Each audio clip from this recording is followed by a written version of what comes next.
तर बुलेटिनच्या सुरुवातीलाच बातमी बीडच्या आष्टी तालुक्यामधील बावी परिसरामध्ये ढगफुटी सदृश्य पाऊस झाला असून मुसळधार पावसामुळे बावी डोईठाण जवळील पूल वाहून गेल्यानं 30 ते 40 गावांचा संपर्क तुटलेला आहे।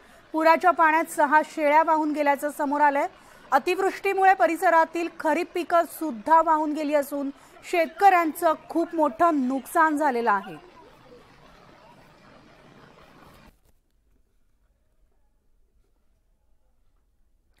तर अहमदनगर जिल्ह्यात मुसळधार पाऊस झालेला असून त्यामुळे शहरातील वाहतूक विस्कळीत झाली होती आणि या पावसामध्ये अनेक वाहने बंद पडल्याचं समोर आलंय। अनेकांच्या घरांमध्ये सुद्धा पाणी शिरले तर नागरिकांना अडचणीचा सामना करावा लागतोय। ओढे नाल्यावर अतिक्रमण झाल्यानं नदी नाल्यांचे प्रवाह बदललेले असून अनेकांच्या घरात पाणी शिरल्याच्या तक्रारी नागरिकांनी केल्यात आणि या तक्रारींकडे पालिका प्रशासन दुर्लक्ष करत असल्याचा आरोप सुद्धा नागरिकांकडून केला जातोय। आणि याविषयी सविस्तर अपडेट जाणून घेणार आहोत। साहेबराव कोकणे आमचे प्रतिनिधी आपल्या सोबत आहेत। साहेबराव, अहमदनगरमध्ये अनेकांच्या घरात पाणी शिरलेलं आहे। नागरिक खरं तर प्रशासनावर संतप्त झालेले आहेत। सध्या पावसाची काय स्थिती आहे? मनाली, आज तरी पाऊस थांबला असला परंतु कालच्या प्रकारे 2 तास नगर शहरामध्ये किंवा जिल्ह्यामध्ये पाऊस पडत होता। ग्रामीण भागामध्ये पाहिलं गेलं तसा पाऊस हवा होता, कारण 1.5 महिन्यापूर्वीपासून ते खरीप पीक आहे त्यांना मोठ्या प्रमाणात पावसाची गरज होती, त्या प्रमाणात पाऊस पडलेला आहे। परंतु अहमदनगर शहरामध्ये परिस्थिती मात्र उलटी होती, कारण यापूर्वीही मागच्या वर्षीही अहमदनगर शहरामध्ये अनेकांच्या घरात पाणी शिरलं होतं, पुराचं पाणी आलं होतं। यावर्षीही काल जो 2 तास पाऊस पडला त्या पावसामध्ये जवळपास 80% नगर शहर हे पाण्याखाली होतं, कारण नवीन जे काम आले त्यामुळे पाणी तुंबलं होतं आणि त्या भागामध्ये अतिक्रमण झाले ओढे नाल्यांवरती, त्या ओढ्याच्या भागामध्ये राहणाऱ्या लोकांच्या घरामध्ये सुद्धा पाणी शिरलं होतं।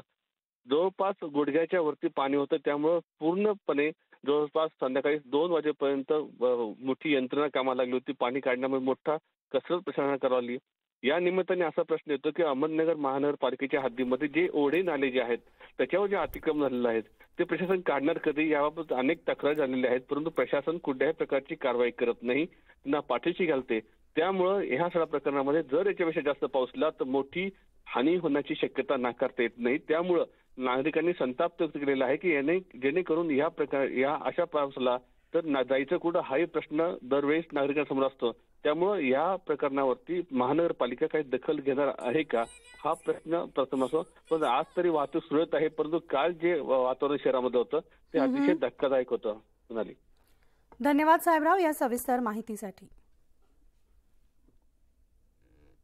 यानंतर बातमी आहे जळगावमधल्या धरणगाव इथं पाळधीम पोलीस स्टेशनला पावसाच्या पाण्यानं वेढा दिलाय आणि मुसळधार पावसामुळे पोलीस स्टेशनमध्ये पाणी शिरलेलं आहे। त्यामुळे आता पोलीस कर्मचाऱ्यांची तारांबळ उडाली असून कमरेपर्यंत पाण्यातून पोलीस कर्मचाऱ्यांना ये-जा करावी लागतेय। तर याच परिसरामधील अनेक दुकानांमध्ये सुद्धा पाणी शिरल्यानं मोठं नुकसान झालेलं आहे।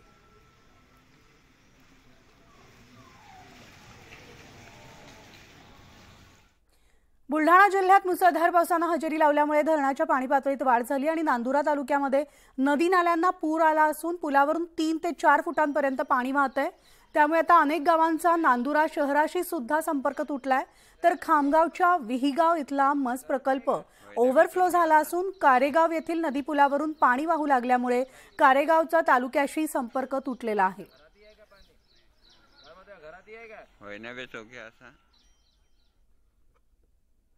गोंदिया जिल्ह्यात गेल्या 4 दिवसांपासून मुसळधार पाऊस झाला आणि त्यामुळे आता धरणातील पाणीसाठ्यात वाढ झाली आहे।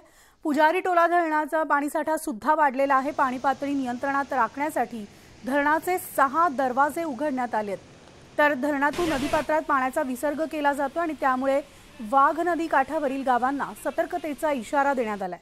तर भंडारा जिल्ह्यात सुद्धा मागील 3 दिवसांपासून मुसळधार पाऊस सुरू आहे आणि यंदा पहिल्यांदाच बावनथडी धरणाचे 6 दरवाजे 2 फुटांनी उघडण्यात आले। तर या धरणामधून 24,122 क्युसेक्सनं पाण्याचा विसर्ग सुरू आहे।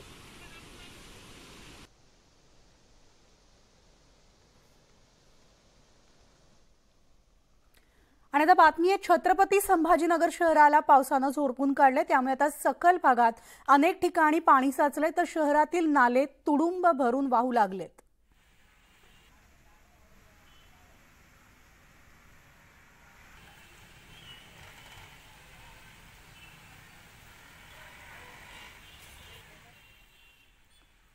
तर छत्रपती संभाजीनगर जिल्ह्यात पावसानं हजेरी लावली असल्यामुळे जगप्रसिद्ध असणारा वेरूळचा धबधबा ओसंडून वाहू लागलाय। पावसाळा सुरू होऊन तब्बल 3 महिने उलटलेत तरी देखील छत्रपती संभाजीनगर जिल्ह्यात पावसानं हजेरी लावली नव्हती आणि संपूर्ण पावसाळ्यात केवळ दुसऱ्यांदा धबधबा प्रवाहित झाल्याचं पाहायला मिळालं।